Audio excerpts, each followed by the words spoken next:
Hi, folks. Dr. Mary Warren with Road Warrior Wellness and Wheels Up Wellness. I hope you are having a good start to your summer. It's Memorial Day weekend, and a lot of us are getting ready for summer travels.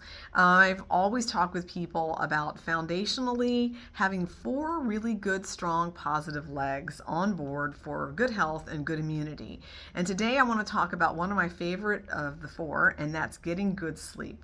Because we all know that we need to get good sleep, but it can be tough to do, especially when we're traveling, either for business or pleasure. And it is summertime, and we will be getting ready to hit the road and hit the air for traveling. So a couple of things to think about just biochemically from the very beginning.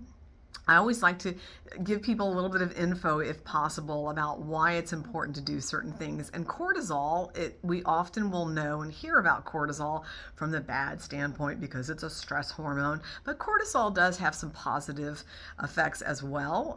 And one of those is it helps us wake up during the night. So if you think about cortisol production or any kind of production in the body in terms of quantity, which is a typical vertical leg on a graph, and then the horizontal leg as time. So cortisol is really designed to come up during what I call the wee hours of the morning so that it helps us wake up. And then during the course of the day, cortisol continues to go down and diminish so that by the time we get to bedtime, it's easy to go to sleep.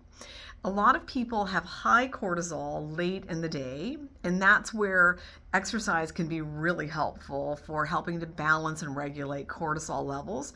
And that is primarily because when we exercise, we secrete serotonin, which of course is a feel-good neurotransmitter. And serotonin and cortisol are inverse to one another. So if serotonin is high, cortisol is low, and that's what we want. And exercise will always drive serotonin up and cortisol down.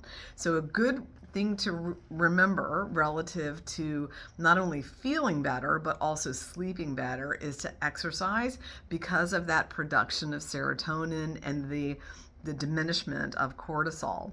A couple of things to think about as well relative to your hotel rooms, because there are often a lot of sources of light in hotel rooms, and I've learned from my pilot friends, in particular Craig and Kevin with Envoy, I got to spend some time with back at conference in March, and they talked about using hangers to close up that little bit of space and light in the drapes. So you can use the hangers that have the clips on them for slacks and clothing if you're in a pinch, or paper clips really work well as to also clamp up the drapes in the hotel bedroom area. And then you also want to look at, is there light seeping through the foot or the base of the door?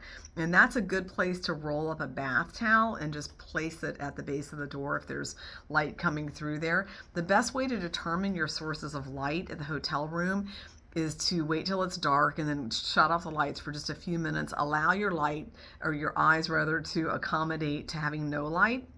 And then look at all the different places that light is coming in and creating light and really distraction, because light diminishes our quality of sleep. I know pilots that actually carry electrical tape with them so that they can cover up some of those digital sources, the television, the smoke alarm, and of course our alarm clock is always a source of light. I usually unplug that, or I put it in the nightstand drawer just to get it out of the way. So a couple of things you might think about as well are bringing nuts with you. Raw nuts are a great way to have a little bit of protein and good fat before you go to sleep, and they're easy to travel with. So a couple of tips and tricks to help you sleep better, road warriors, and I hope you have a great Memorial Day weekend, and we'll see you next time. Bye for now.